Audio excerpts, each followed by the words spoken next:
Telangana athlete Deepthi Jeevanji అభినందించిన CM Revanth. పారాలింపిక్స్లో కాంస్య పతకం సాధించిన దీప్తి. గ్రూప్ 2 ఉద్యోగం, కోటి నగదు బహుమతి ప్రకటించిన సీఎం. వరంగల్లో 500 గజాల స్థలం, కోచ్కు 10 లక్షల ఆర్థిక సహాయం.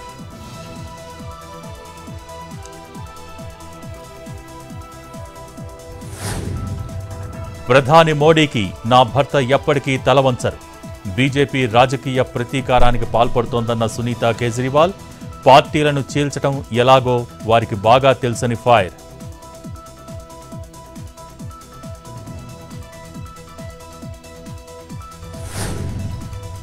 కృష్ణా జిల్లాలో బ్యాంక్ చీటర్స్ ముఠా అరెస్ట్. ఎస్బీఐ సహా పలు బ్యాంకులకు 60 లక్షలకు టోకరా.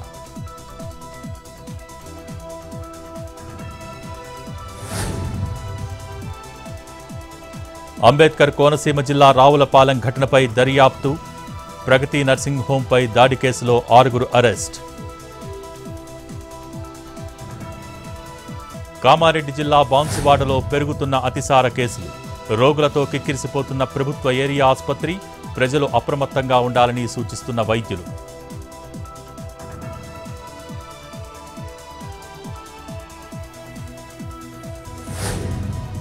సత్యసాయి జిల్లా గుమ్మలకుంటలో ఆర్టీసీ బస్సు బోల్తా.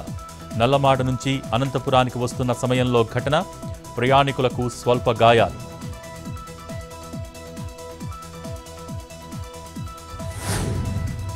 ఖమ్మం జిల్లా పెనుబల్లి మండలంలో కుండపోత వర్షాలు. ఉధృతంగా ప్రవహిస్తున్న గంగాదేవిపాడు వాగు. పలు గ్రామాలకు నిలిచిన రాకపోకలు.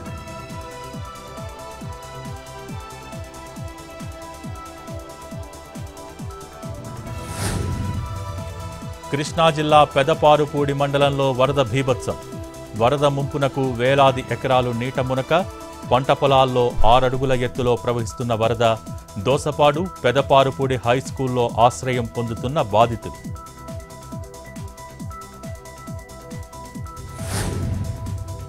ఢిల్లీలో దంచి కొడుతున్న వర్షం. పలు ప్రాంతాల్లో భారీగా ట్రాఫిక్ జామ్. ఇబ్బందులు పడుతున్న వాహనదారులు.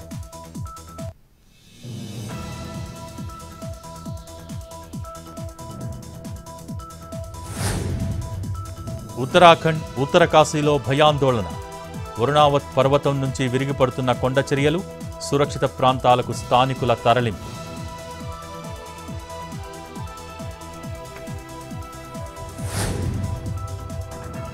యూపీ సంభాల్లో fake officer arrest.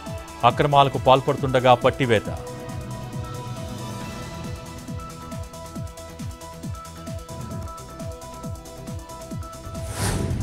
UP Bahraich జిల్లాను వణికిస్తున్న తోడేళ్లు. కర్రలతో గస్తీ కాస్తున్న స్థానికులు. పుకార్లను నమ్మవద్దంటున్న అటవీ అధికారులు.